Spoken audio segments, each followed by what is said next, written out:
When we think of Bulgaria during the Second World War, we think of a country that allied itself with the Axis powers, but did not take part in the German invasions of either Greece, Yugoslavia, nor the USSR. However, did you know that Bulgaria did take part in the occupation of parts of Greece and Yugoslavia? In this video, we're going to talk about the Bulgarian occupation of Greece. And I'm here in front of a monument which commemorates the Drama Uprising, which was an uprising of the Greek resistance versus the Bulgarian occupier. Keep watching. To understand why Bulgaria annexed a part of Greece in the first place, we need to take a look at Bulgaria's role early 20th century.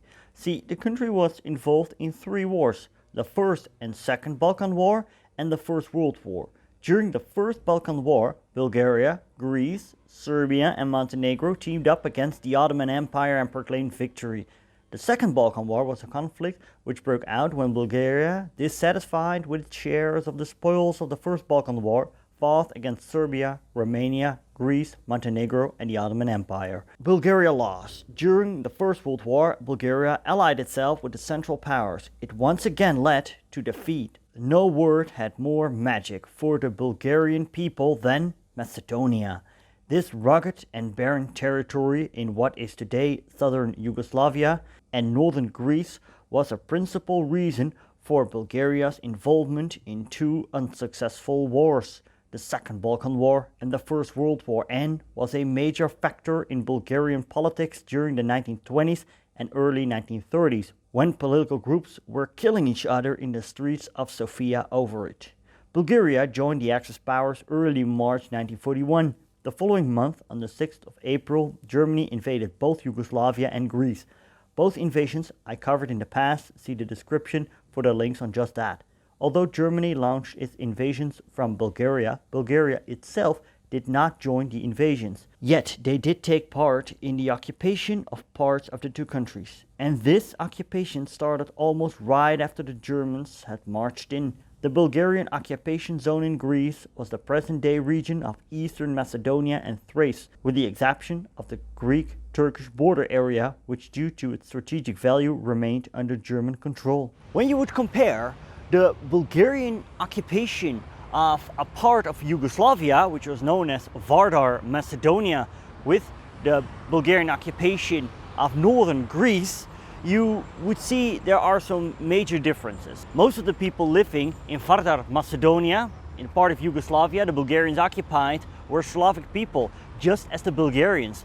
But as for Greece, these were not Slavic people. So the Greeks immediately saw the Bulgarians as foreign occupiers. During the first months of the Bulgarian occupation of Greece, the Bulgarians did make an effort to befriend the Greek people. They established schools and handed out food to Greek children. However, this approach was unsuccessful, and soon the Bulgarians applied more drastic measures. Schools were closed, the Greek language was repressed, and Greek clergymen were replaced by Bulgarian priests. Bulgarian families were encouraged to move to this region, and land and houses were provided by the Bulgarian government. The Bulgarian authorities looked longingly towards Salonika and Western Macedonia, which were occupied by Germany and Italy. The authorities also confiscated Greek business property and gave it to Bulgarian colonists. In the town of Kavala, for example, over 700 shops and other enterprises were expropriated. Large numbers of Greeks were expelled, and others were deprived of the right to work by a license system that banned the practice of trade or profession without the express permission of the occupation government. In May 1941, the Bulgarians officially annexed the region. Germany raised no objection, as they were busy planning Operation Barbarossa, and the Germans were happy to assign territories to Bulgaria rather than to Italy, because Bulgaria would provide Germany with minerals while Italy would need them for its own war industry. Towards the end of September 1941, the Greek Communist Party, the KKE, launched an uprising, which became known as the Drama Uprising, because it started here but also took place in the surrounding villages. Here in Drama, an angry Greek mob attacked the city hall, killing 4 Bulgarian policemen. In the nearby village of Doxato, 20 Bulgarian policemen were massacred. And in other surrounding villages, clashes between armed Greeks and Bulgarian units occurred. The Bulgarians responded quickly and they brought in units to restore order. Here in Drama, all men between the age of 18 and 45 were arrested and over 3,000 were executed. The Bulgarians then moved towards the surrounding villages, and in the following weeks 15,000 Greeks were shot and killed by the Bulgarians. Many more fled the area to live under German rule, and eventually over 100,000 of them were expulsed by the Bulgarians. The exodus of Greeks and the influx of Bulgarians changed the ethnic composition of the region. When we think of Bulgaria during the Second World War, people will remember the country as the country that did not deport its Jewish population. And however this is true, this did not apply for the Jews that lived in Bulgarian occupied Yugoslavia or occupied Greece.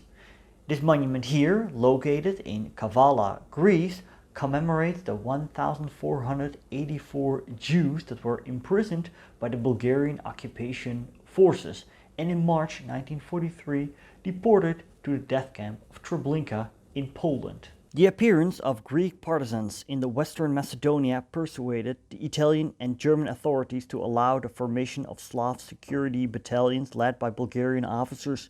When Germany became short of manpower because of the situation on the Eastern Front, they requested the Bulgarians to take over parts of Serbia. Bulgarian units helped to fight the Greek resistance in the German zone. During the first years, a famine claimed many Greek lives. I was not able to find out how the people in the Bulgarian zone were affected, but I did read Bulgaria occupied Greece's largest wheat growing area and refused to hand over food to the Germans and the Italians, so I assume things were not as bad as in the other zones regarding the foodstuffs, but feel free to correct me in the comments. In September 1943, Italy surrendered and a new pro-Axis Italian puppet government was installed by the Germans, the Republic of Salo. The Germans urged its other Axis allies to recognize this Italian rump state. The Axis countries were hesitant. By that time, King Boris III of Bulgaria had died under suspicious circumstances. The Bulgarian Prime Minister, Bogdan Filov, who was pro-German, remained adamant and said, "We have to remain loyal to Germany to the end, because we will have need of it, even if it is Bolshevized, and because a small government has to preserve its honor. The Italians not only did not gain anything, but now are even held in contempt by the Anglo-Americans. The matter may come to an unconditional surrender, but it is necessary to be honorable." Bulgaria was an Axis power, but did not take part in the German invasion of the USSR. When September 1944 came around, the USSR did declare war on Bulgaria. Shortly after, a pro-Soviet coup took place in Bulgaria. The next month, peace was achieved with the USSR, and with that, Bulgaria switched allegiances and declared war on Germany. It was also around that time Germany started to evacuate from Greece. The Bulgarian army remained in Greece as the country hoped to keep the territories after the war in order to have an outlet to the Aegean Sea. Great Britain was against this because Greece fell into the so-called Western sphere of influence. Bulgaria withdrew from Greece. Power was handed over to the Greek Communist Resistance Movement, the ELAS. Thanks to my patrons, you see their names on the screen, and thanks to Vladislav, who provided me with some of the imagery I used in this video. Go to his Instagram page where he posts colorized pictures. There are quite some Greek people who follow my channel, and I'm curious, do you have any family members that lived under Bulgarian rule during the Second World War? What were their experiences? Feel free to post them in the video below in the comments.